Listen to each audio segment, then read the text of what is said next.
In class, let's look at the quarterback prospects and Field Yates. Of the quarterbacks in this class, who's the best improviser? I'm going to go with your future starter, Greeny, in New York, Zach Wilson, who has this never say die mentality on the field. He's the kind of player that might run 5 yards backwards or throw the football 50 yards forward. He's creative. He's very athletic. He's fearless. Zach Wilson is the kind of player that on occasion can overcome some offensive line struggles.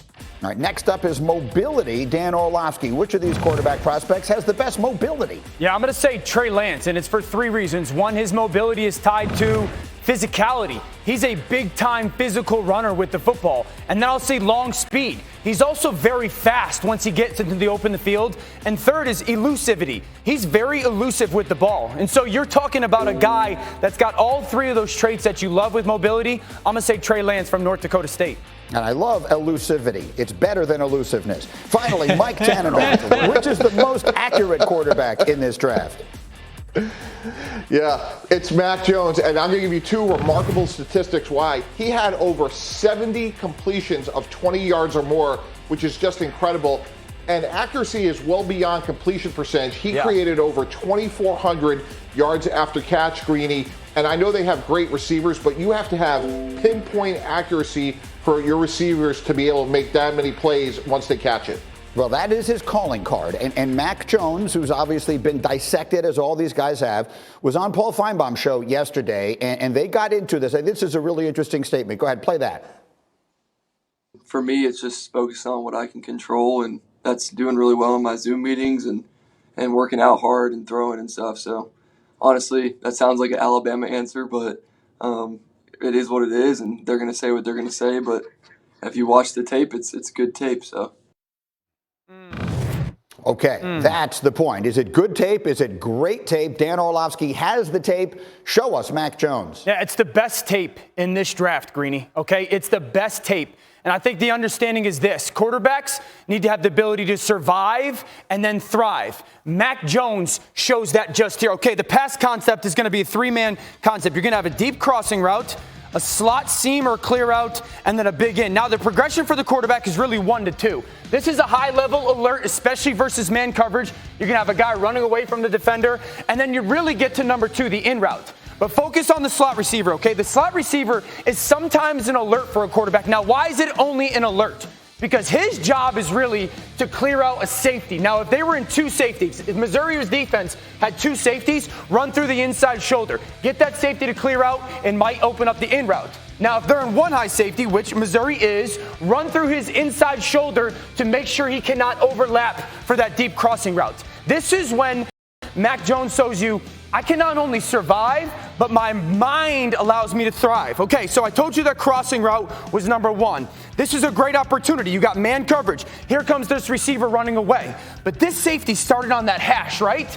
Now, this is difficult for a quarterback because this defender can trail underneath on that crossing route. When that happens, quarterback has to throw the ball with some touch to get it over that defender.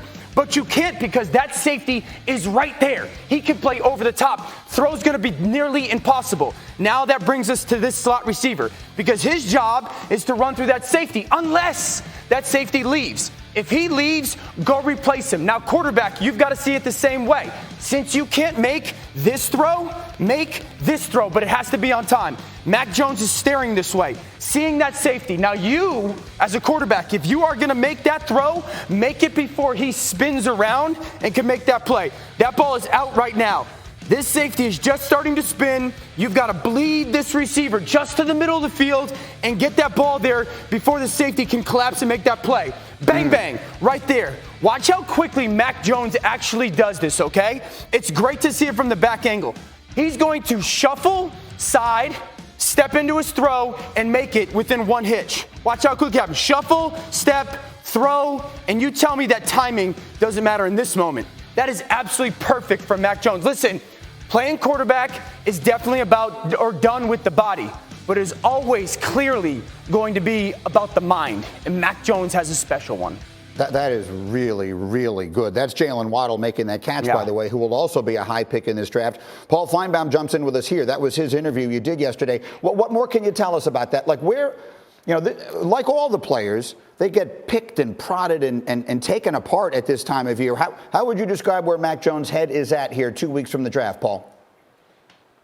I would say super chill right now, Greeny. I mean, it was just he was almost impossible to interview because Saban would have been easier to break down. He reminded me a little bit of like the valedictorian at the Kellogg Business School at your alma mater at Northwestern, trying to decide what to do next.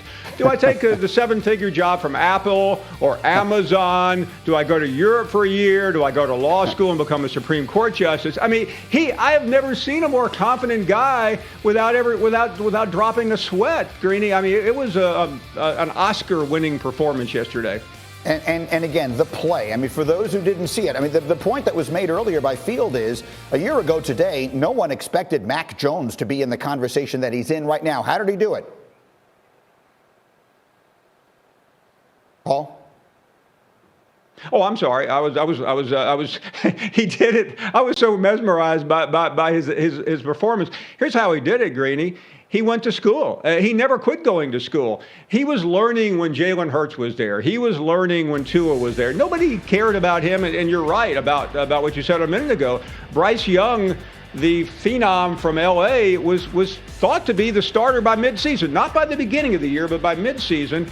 And here comes Mac Jones under the radar, and COVID helped him because there was no spring practice and nobody had a chance to come close to him. And when Waddle went down, he actually got better because he turned Devontae Smith into a Heisman Trophy winner.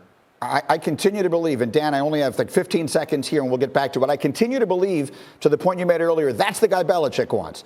And for all the reasons you just described, I continue to believe that. Do you think that's the guy?